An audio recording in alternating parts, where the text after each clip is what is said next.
Hi, this is a quick video, kind of a warm-up. We have kind of a hodgepodge of polyhedra going on here, and I'll try to make sense of it.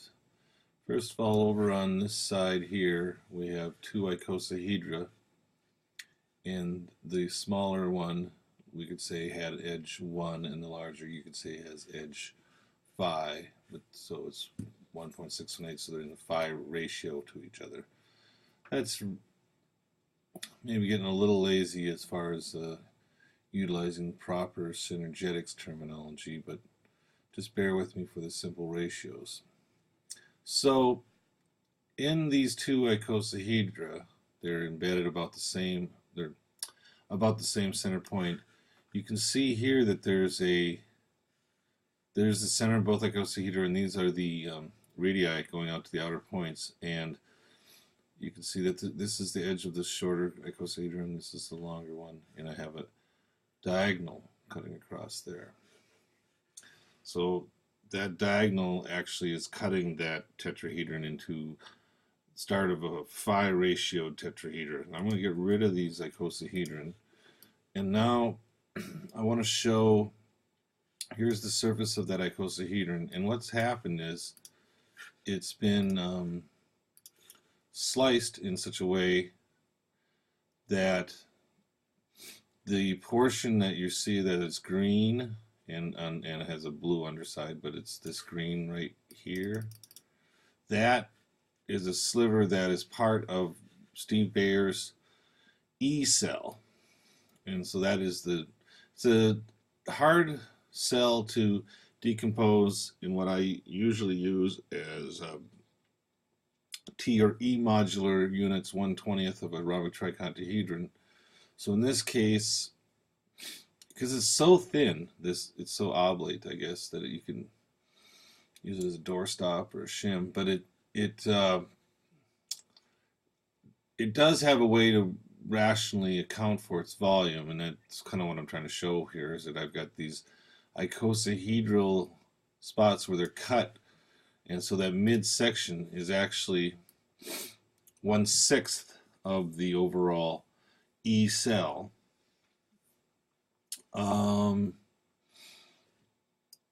If I remove some of these planes that I've put on here, I guess we can see that E cell more readily. And what I really want to finally show is that there is 4 of the 6 sections of this E cell are made up of that mid-tetrahedral part of an icosahedron, and then there's another portion that needs to be accounted for, and that's in here. And what I have there is didn't really, well, I can flip it over. So why am I having so much trouble? If you look in here, you'll see that this is a flat plane rhombus here, and I'm cutting it basically in half, the midway point. So we actually have 2 tetrahedra. So this tetrahedra right here that's in the middle, it has the same surface area, the same base area as the other one, and its height is also the same, so therefore it's also the same volume, is what I was trying to say there. Lastly, the smaller icosahedron, this is 1/20th, this little tetrahedron here. If I said that had a volume of 1 E module of one side and size and one of the 3 sizes down, or phi scaled down, it would be a volume, that tetrahedron would have a volume of 1 plus 1, let's say, and that is actually the same volume as that section part out of the larger icosahedron tetrahedron. That has the same volume. So then if it was 1 E plus 1 E to the minus 3, then it's 6 E plus 6 E to the minus 3 is the volume, because it's 1/6. That's just a warm-up video. Thank you very much. And